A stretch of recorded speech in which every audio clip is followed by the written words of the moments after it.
The first-class lounge at Chicago O'Hare International Airport buzzed with quiet luxury soft jazz, clinking glasses, and the hum of privilege.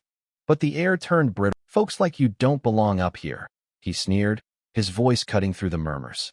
Little did he know, as Maya's trembling hands dialed her father's number, his 25-year career was about to implode. Maya Thompson, a 17-year-old prodigy, stood under the stage lights at Lincoln High School in Chicago, her valedictorian cap gleaming. At an age when most kids were picking prom outfits, she'd earned a spot in Stanford's elite pre-college aerospace engineering program. Her late mother's words echoed in her mind. "Aim for the stars, sweetheart. They're yours to claim." 3 weeks later, an email from Stanford confirmed her acceptance, one of only 15 students nationwide. "Dad," she shouted, her voice breaking with joy. Marcus Thompson, a towering figure who ran Thompson Ventures, one of the nation's most successful black-owned conglomerates, strode into her room. His eyes lit up as he read the screen, pride softening his usually stern face. "My girl's headed to Stanford," he whispered, pulling her into a hug. The night before her flight, Marcus handed Maya a velvet box.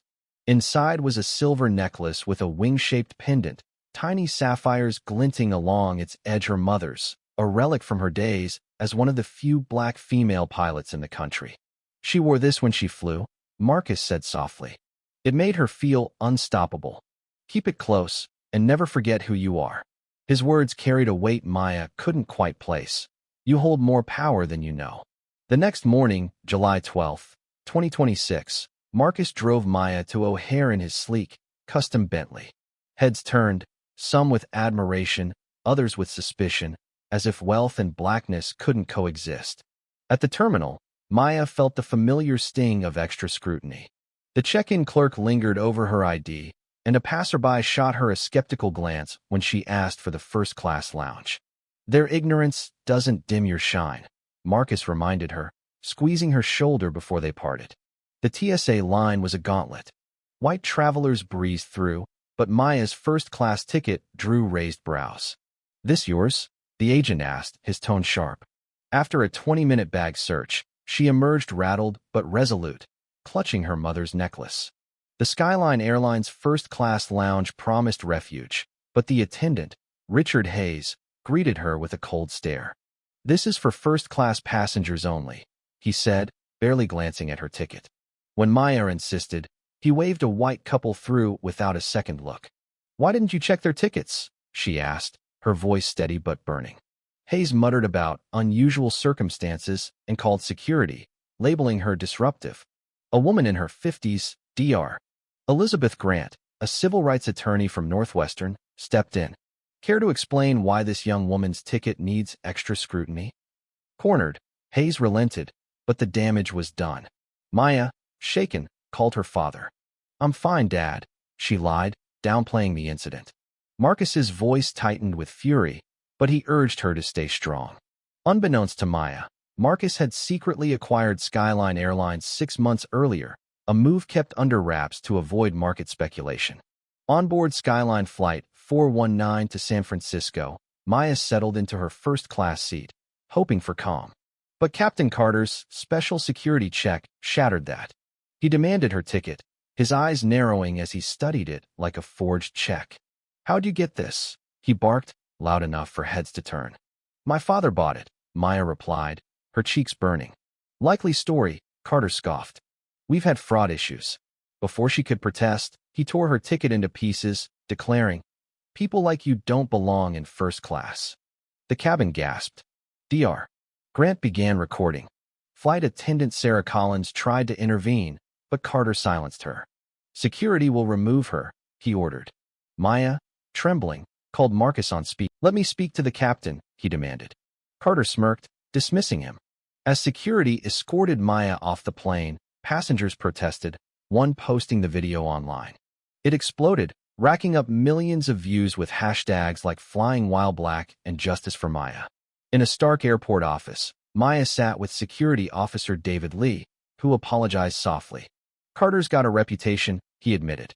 Meanwhile, in a conference room, Carter faced Skyline's regional manager, the viral video played on loop, their faces grim. "You tore up a valid ticket," Bennett snapped. Carter doubled down. She didn't belong there. The room froze when an assistant burst in. The owner of Skyline is on the line. He's coming. In Manhattan, Marcus paced his office at Thompson Ventures, screens blazing with news of Maya's humiliation. His team urged him to reveal his ownership, but he held off. "Let's see how they handle this without knowing who's watching," he said, his voice icy. He boarded his private jet to Chicago, ordering Skyline's board to assemble. Back at O'Hare, Maya and Dr. Grant documented the incident. The atmosphere shifted, staff scurried. Whispers of a VIP arrival spread. Maya's suspicions grew. Her father's cryptic comments, his insistence on Skyline. Did he own the airline? I'm Marcus Thompson, CEO of Thompson Ventures and majority owner of Skyline Airlines, he declared. Carter's face drained of color. Marcus laid bare Carter's history of bias. "You humiliated my daughter because of her skin," he said, his voice lethal. He fired Carter on the spot, revoked his credentials, and unveiled plans to rebrand Skyline as Unity Air with mandatory anti-bias training and a zero-tolerance policy. Maya, inspired, spoke up. "This isn't just about me. It's about every person who's been judged for who they are." The board, stunned, agreed to an overhaul. The flagship plane bore her name, Maya's wings. Marcus, beaming, announced the Amara Thompson Scholarship for Minority Aviation Students, honoring Maya's mother. The class action lawsuit against Skyline settled for $40 million, setting industry standards. Carter, disgraced, worked as a baggage handler, his license revoked. As Maya boarded Maya's wings, Captain Rachel Kim invited her to the cockpit. The sky stretched endless before them, a promise of change. Maya touched her mother's pendant, whispering, "This is for you, Mom." Unity Air's reforms sparked a wave. Rival airlines scrambled to follow. Maya's pain had ignited a movement. What would you do if you faced prejudice like Maya? Should Captain Carter get a second chance, or was his punishment just? Can one person's stand really change an industry, or is this just a feel-good story?